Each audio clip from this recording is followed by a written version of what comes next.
कार्यालयात फॉरेन्सिकची टीम दाखल झाली आहे। आज देखील खरातच्या कार्यालयात फॉरेन्सिक टीमकडून तपास केला जातोय। काल एसआयटी कडून खरातचं कार्यालय सील करण्यात आलंय।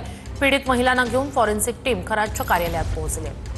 अधिक या सगळ्या संदर्भात जाणून घेऊया आपले प्रतिनिधी चंदन पूजाधिकारी यांच्याकडून। चंदन, आत्ताच्या तपासासंदर्भात काय अधिकची माहिती आहे? फॉरेन्सिक टीम दाखल झाली आहे। खरं आहे, आपण बघितलं की काल या ठिकाणी अशाच पद्धतीनं फॉरेन्सिकची टीम जी आहे त्यासोबतच एसआयटीची टीम, ह्या दोन्ही टीम्स ज्या आहेत त्या कॅनडा कॉर्नर परिसरातल्या भोंदूबाबा अशोक खरातच्या ओकस या कार्यालयामध्ये दाखल झाल्या होत्या। काल हे ऑफिस सील करण्यात आलं होतं आणि आज पुन्हा या टीम ज्या आहेत त्या या ठिकाणी दाखल झालेल्या आहेत। महत्त्वाचं म्हणजे या ठिकाणी ज्या फिर्यादी महिला आहेत त्या देखील सोबत असल्याकारणाने आपण त्यांचं चित्रीकरण जे आहे ते या ठिकाणी दाखवू शकणार नाही आहे। मात्र या महिला ज्या आहेत त्या आता ओकसच्या कार्यालयात दाखल झालेल्या आहेत। त्या ठिकाणी आता स्पॉट पंचनामा केला जाईल, म्हणजे नेमकं तुम्हाला याच ठिकाणी आणलं गेलं होतं का, याच ठिकाणी सगळे जे गैरकृत्य आहेत ते चालत होते का, अशा पद्धतीचा तपास जो आहे तो या संदर्भात सुरू आहे।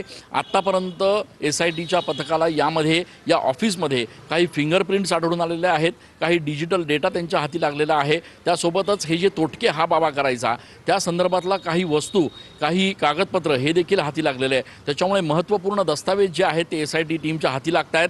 दुसरं म्हणजे ही ऑफिसमधली जी चौकशी आहे ती महत्त्वाची यासाठी आहे कारण हेच ते केंद्र होतं ज्या ठिकाणी एवढं मोठं साम्राज्य या भोंदूबाबांना याच माध्यमातून उघडलं होतं, याच माध्यमातून उभारलं होतं। याच कॅनडा कॉर्नर परिसरातल्या ऑफिसमध्ये बसून तो जमिनींचे गैरव्यवहार करायचा, तो महिलांचं लैंगिक शोषण करायचा आणि याच ठिकाणी बसूनच त्यानं आपलं जगभरात नेटवर्क जे आहे ते तयार केलं होतं। त्याच्यामुळे हे ऑफिस जे आहे ते या संपूर्ण गुन्ह्याच्या केंद्रस्थानावर आहे आणि म्हणूनच या ठिकाणी सातत्यानं एसआयटी, क्राईम ब्रांच आणि नक्कीच चंदन, अपडेट्स घेत राहणार आहोतच। तुर्तास धन्यवाद।